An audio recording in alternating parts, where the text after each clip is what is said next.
Service is black and white, and hospitality is the color. And what we all need is more color, I think. Like there's so much black and white. It's very drab. Like, so how can we inject color into an otherwise kind of drab experience?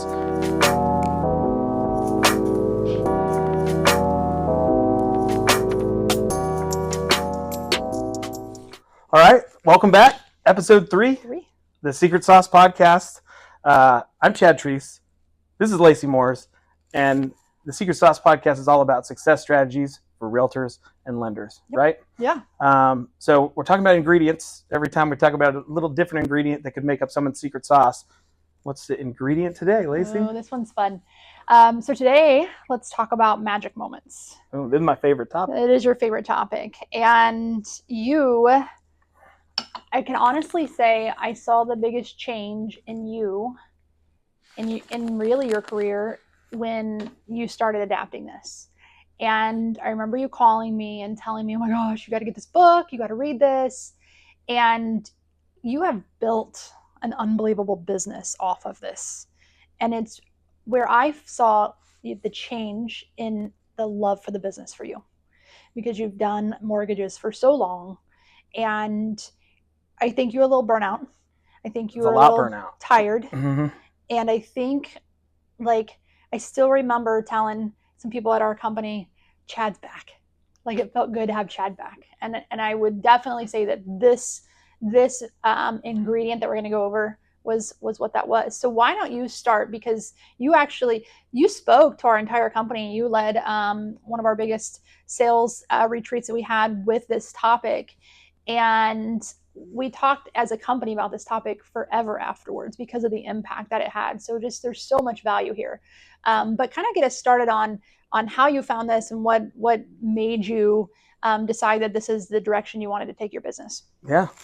So shameless plug, I should probably give credit where credit is due. Absolutely. Unreasonable Hospitality is the book that I read, and it kind of just fell into my lap. Honestly, I was watching a show, The Bear, if you've ever seen The Bear on Hulu or FX.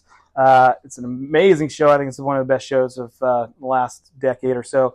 But there was an episode where the whole episode is basically, in season 2, is an homage to this book. Okay. And I just thought it was a prop. Yep. But I loved the episode. And so I Googled it and was like, is that a real book?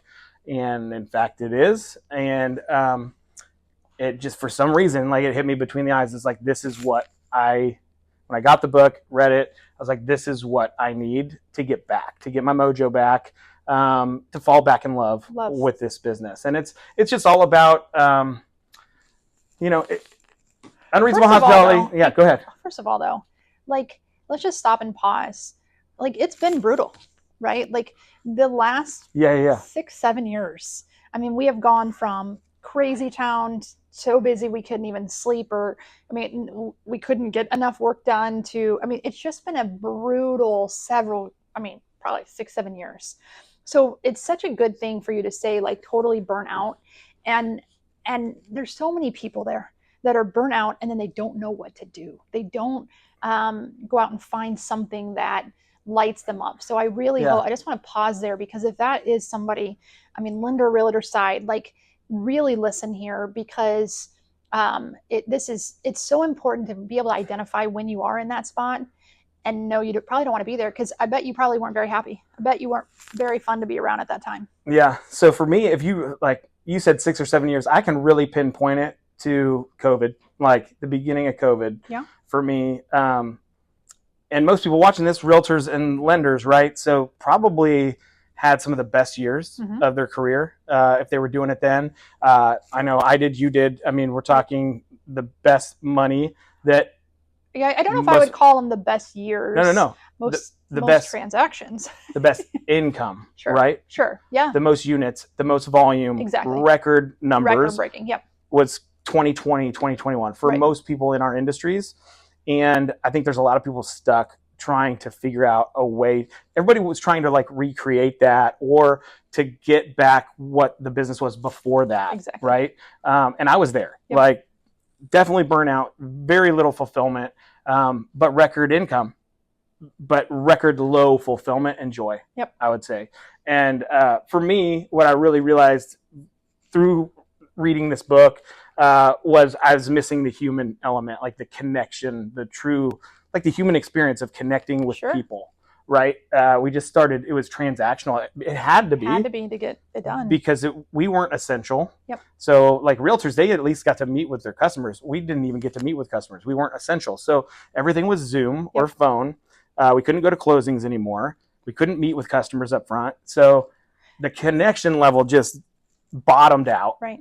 But then the industry pivoted and it started, okay, e-closings, and everything is push button, get mortgage, and it's ease of how easy can we make this? Yep. You know, our old company is like Home Loan Simplified, right? Like there's a bunch, everything's simple. And so everybody tried to start fast tracking stuff, right? But very little human connection anymore. And that was why I was at such a, like I was burnout and zero fulfillment. It was because of just not connecting anymore.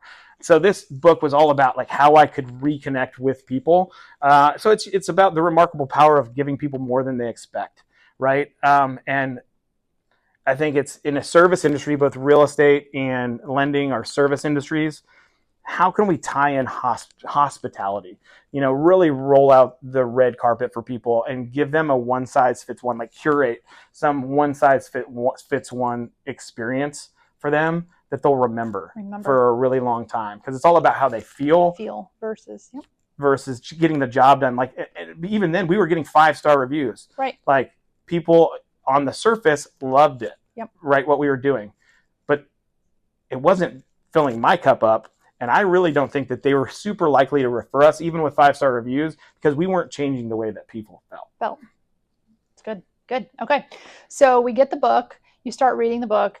I've read the book as well. It's unbelievable. Let's start, because we don't want to tell the whole book, but there's the very, very beginning chapter. So let's just kind of explain the very, very first chapter and the hot dog. It's not even a hot dog, but what this restaurant does and what made it change like him and the business that he wanted to create. Yeah, probably the most famous story from the book. I don't think it's at the beginning chapters even, because he tells his backstory and everything, but he did give a TED Talk that became really famous as well. And he brings in the hot dog story, right? And that's what probably is the most famous story from the book. And so this is about a restaurant in New York City, a real restaurant in New York City that was a very good restaurant. Highly rated, and they had just made the top 100 or top 50 restaurants in the world list for the first time, which is a feat, you know, in and of itself. But they got last in that competition, and what led them to the following year actually winning that, and then I think multiple years after becoming the #1 restaurant in the world, was implementing this concept of unreasonable hospitality. And the whole story, what kicked it off for the author, Will Guidara, was the hot dog story. And so he's managing this restaurant. He's busting a table. This is a high-end, like 5-star restaurant already. And he's busting the table, and he overhears this group of foodies from New York talking about how they've gone to all these amazing restaurants. This was their last one, like the piece de resistance, right, of the restaurants. And the only thing they didn't eat. The only thing that they hadn't had was an authentic New York-style hot dog. And he hears it, and this like massive light bulb goes off in his head. I would not do the story justice. Go see this TED Talk. You can Google it, the hot dog story. You know, but essentially, the light bulb goes off. He runs downstairs. There's a hot dog cart outside, like a block away. Buys 2 like $3 hot dogs. Runs back upstairs. Has to convince the chef, who is this amazing chef, that he's going to serve hot dogs in this restaurant. Didn't go over well. That like he's curated this amazing menu already. But the chef says, "I'll do it," because he believes the passion behind that Will had. He's like, "We have to do this." And so he puts all the accoutrements that like doll it up and everything, and cut it up into portions. And he goes out and he like serves it to him, and he says, "I wouldn't want you to leave New York without you experiencing an authentic New York style hot dog." They don't even know he ever heard that, right? And he sets it down, and just the like mind explosion on their faces of just being in awe of the situation. Right. Like I have goosebumps right now just from the feel of that. Right. And it's all about how he made them feel in that moment. Like he could have dropped off $1,000 bottle of champagne. He could have comped the entire bill, and it would not have had the same impact as dropping off hot dogs.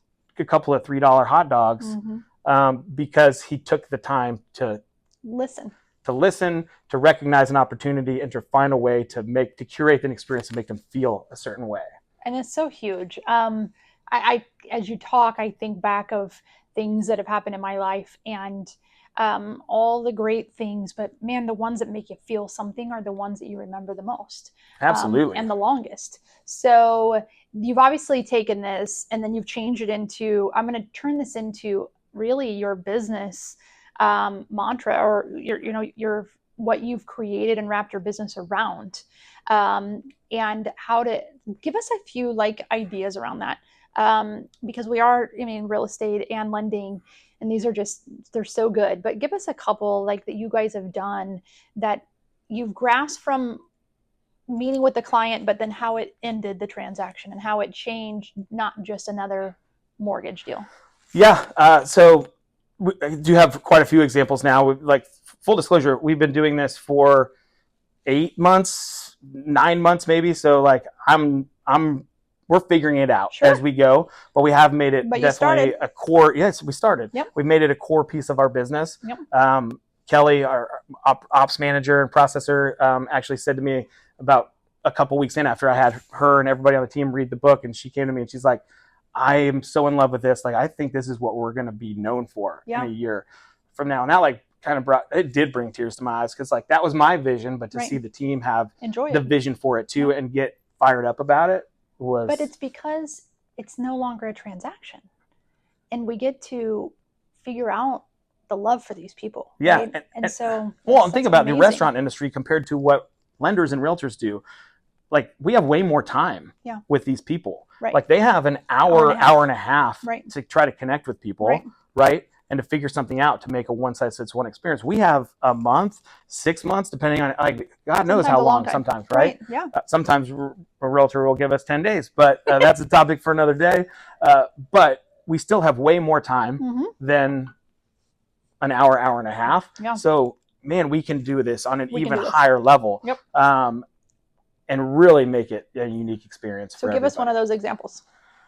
So I wrote a couple down. The puppy one, that's my favorite. The puppy one? That's my favorite. So, and this was one that was not even a customer at the time. This is a past customer. Okay. Actually, I've done multiple loans with us over the years. Yep.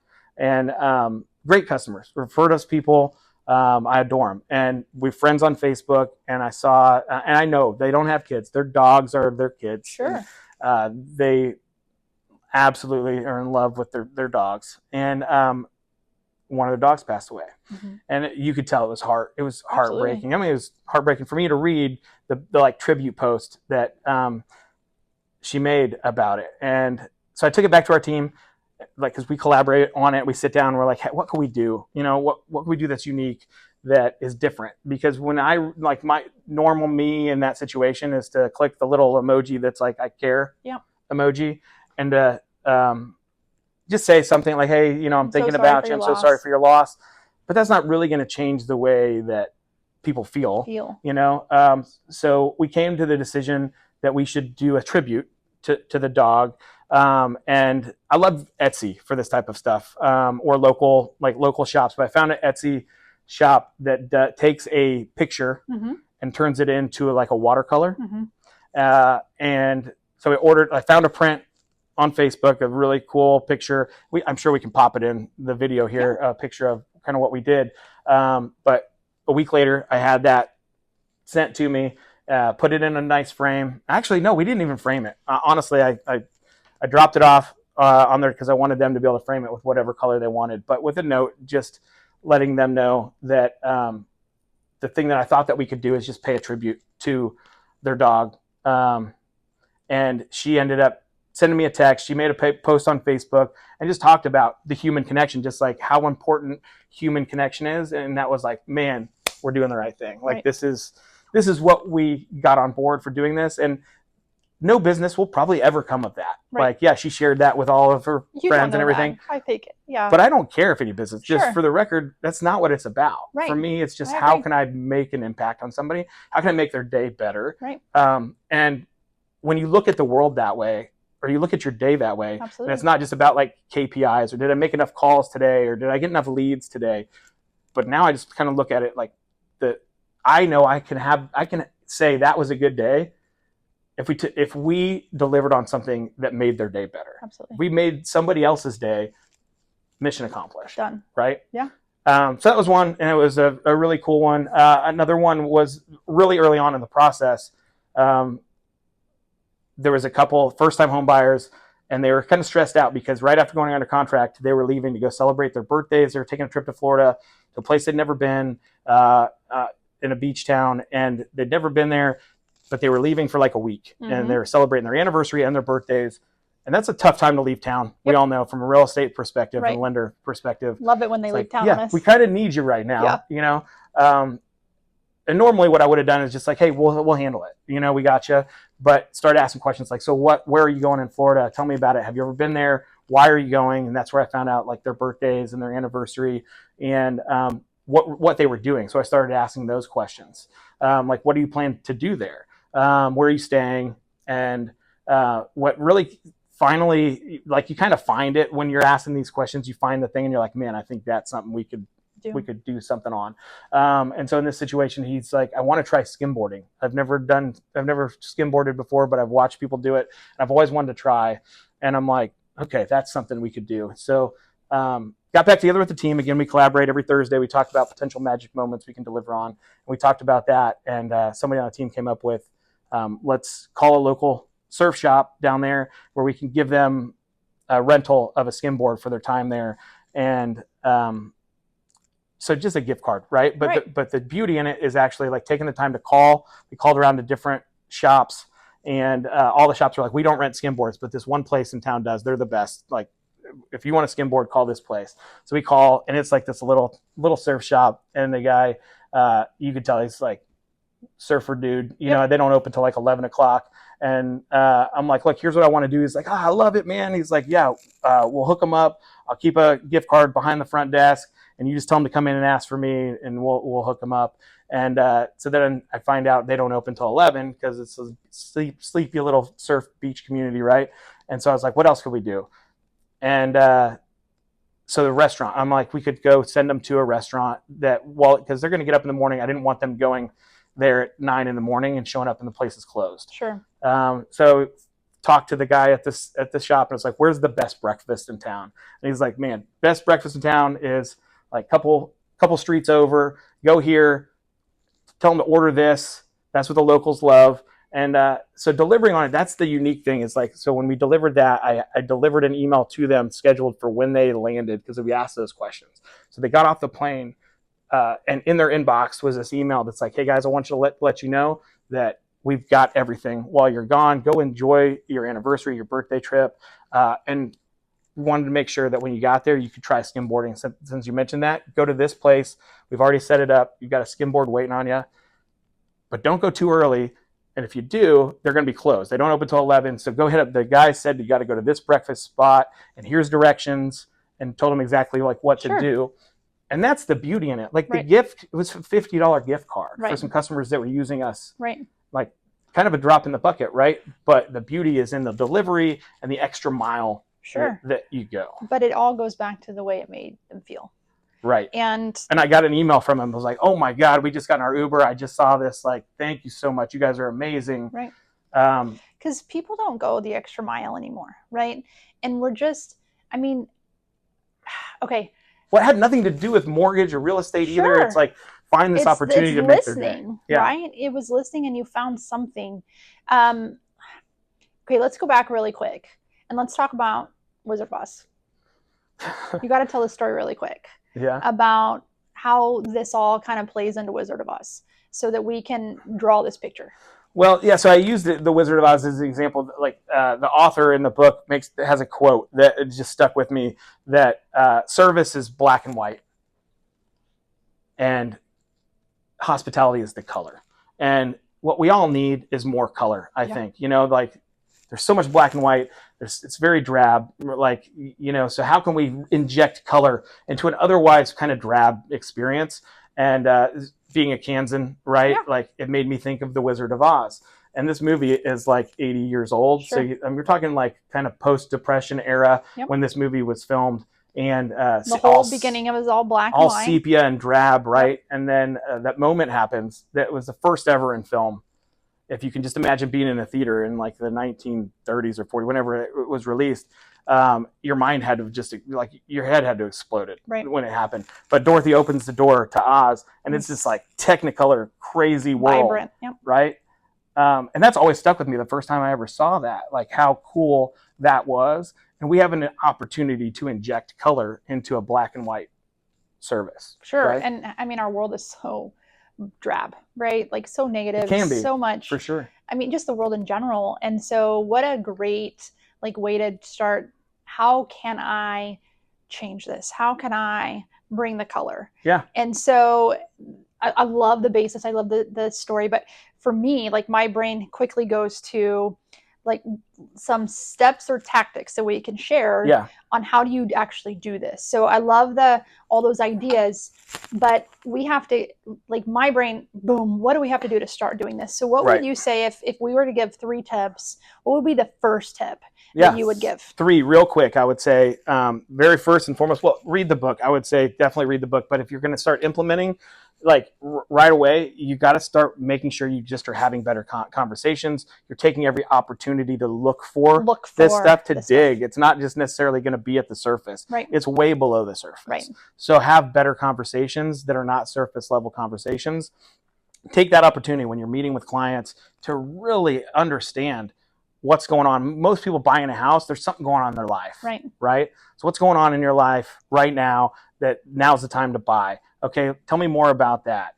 Oh, you got a baby on the way, or you guys are getting married. When are you getting married? Where are you getting married? Tell me how you guys met. Do you know, I've done mortgages forever, and I started asking so I meet as many people as I can in person. And after this, when you did your talk, I started asking my very first question.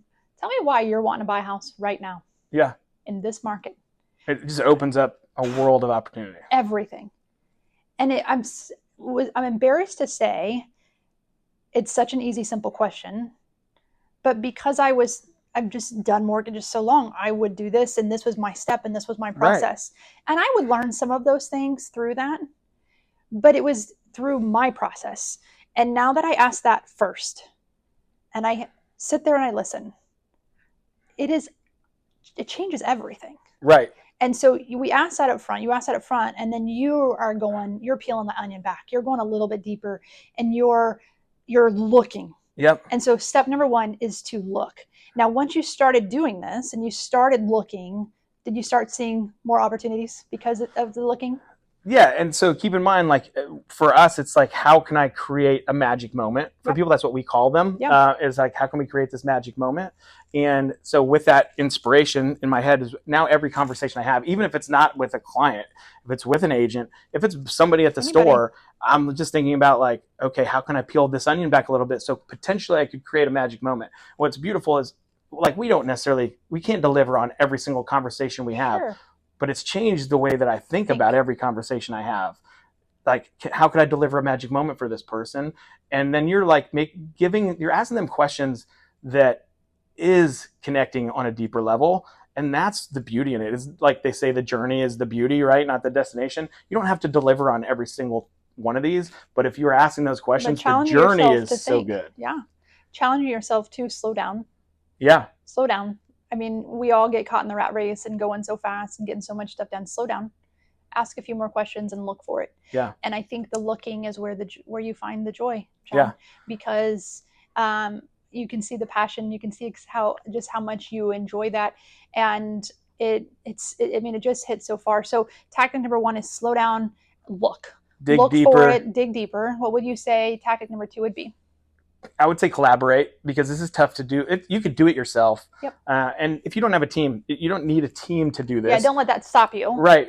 But I would find people, whether it's your spouse, family, friend, a coworker that enjoys it. Mm-hmm. Yeah, exactly. Find somebody else that wants to go on this journey with you. Yep. Right. And then lean into each other, because there's gonna be days where you don't feel super creative. Or you're like, I can't figure out what we could do. Yeah. And that's with our team. It's been awesome. Is like, some days I'm like, I have no clue. And Misty will jump in and she's like, I know, I got it. Here's what we're going to do. And we're all like, yes, that's the Perfect. thing. Yeah. So lean on other people and get other people involved, because this is so contagious to do it with a group of people. So find collaboration. Yep. And then what would you say the step number 3 would be? Step number 3 is we got to execute it, right? So it's going to be really tough to execute, to deliver a magic moment if you do not make time for it. Okay. So we meet every Thursday morning as a team to talk about what we're going to do, to collaborate on it, and then also who's taking it from there to deliver on it, to actually go do the research that we need, order the gift, order the thing. It's not always a gift, but whatever it is, like to do the research so we can actually say, yes, we're executing on that thing. Yeah. And so then document it. I hear time block on that. Time block for sure. You know, so definitely having some time in your schedule. And this would be something that you would want to do on a day that isn't as busy and crazy, because, you know, like for us in our industry, Mondays and Tuesdays are always the busiest. So for me, if I was going to implement that, I'd put it on a day that is later on in the week, because you want to slow down and you want to enjoy it and you want to be creative and think through that. So time block a good day that you can put that in your schedule. I mean, I just think this one is so fun. And it's just so huge. It's such a great ingredient. But I think there's so much deeper in this of finding joy and learning and changing to be more impactful on the way we make people feel. Right. Well, it's the Maya Angelou quote, right? Yeah. Like, people will forget what you did, they'll forget what you said, but they'll never forget the way you made them feel. Yep. And that's such a powerful statement. Like, it is amazing. If anybody, like, this is, I absolutely am in love with this topic. So if anybody out there wants to talk more about this, please reach out to me. I know we got to go. I will talk about it all day. But you said one link really quick. You said documenting. And I think that's such an important piece. If you start implementing some of these things, document, like make a playbook out of it. What do you mean by that? So your bonus number 4 tip, I guess, or step on it. Bonus number 4. Add that really quick. Yeah, just document everything. If you find an Etsy page that does that watercolor print, like, remember, like, write it down, create notes that you can then reflect back to and be like, oh, here we can go here to do this thing. Start documenting the journey. So it makes it easier and faster for you to come up with. Yeah, that's great. That's a really good tactic. Well, good. I mean, I think this is one heck of an ingredient to add. Yeah, absolutely. So just remember, these are just ingredients, right? It's all about the audience, finding what works for you and making it your own, something that's uniquely and authentically you. That's what the secret sauce is all about. I love it.